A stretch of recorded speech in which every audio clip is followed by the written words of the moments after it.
Halo, perkenalkan aku Bintang Muzaffar Razani, mahasiswa hukum Universitas Brawijaya, dan aku akan menjelaskan bagaimana cara mengelola uang yang baik. Di masa ini, kita semua butuh uang untuk hidup, tapi punya uang saja tidak cukup.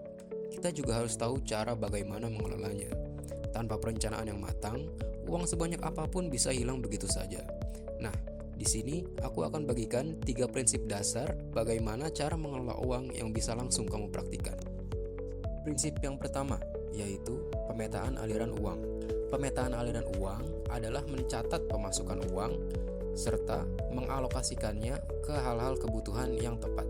Kamu bisa mencoba ini dengan menerapkan aturan 50-30-20. 50% dari penghasilan yang diperoleh digunakan untuk kebutuhan pokok seperti sewa, makanan, transportasi, dan listrik. Kemudian, 30% dari penghasilan digunakan untuk keinginan seperti belanja barang baru, subskripsi aplikasi, ataupun digunakan untuk liburan. Dan kemudian 20% terakhir dimasukkan ke dalam sebuah tabungan atau investasi. Untuk memudahkan tracking ini, kamu dapat menggunakan aplikasi keuangan seperti Money Lover ataupun Microsoft Excel. Kemudian, prinsip kedua dalam pengelolaan uang adalah memprioritaskan masa depan. Dari 20% penghasilan yang sudah kamu sisihkan tadi, gunakan 60% dari 20% tersebut untuk membuat sebuah tabungan darurat.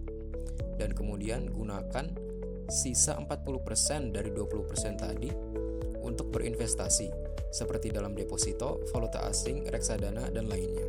Tapi ingat, selalu lakukan penelitian sebelum melakukan suatu investasi. Uang yang kita sisihkan hari ini adalah jaminan kemandirian finansial di masa depan. Semakin awal kita memulai, semakin besar hasil yang akan kita dapatkan.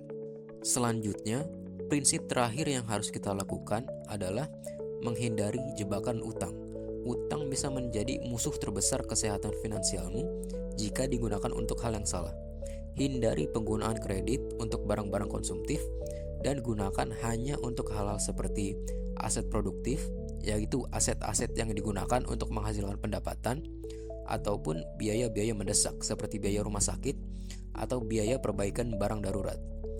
Ingat, utang yang bijak adalah yang membangun masa depanmu, bukan membebani hidupmu. Nah, gimana? Sekarang sudah tahu kan cara mengelola uang dengan benar? Jadi, yuk mulai kita praktekkan sekarang.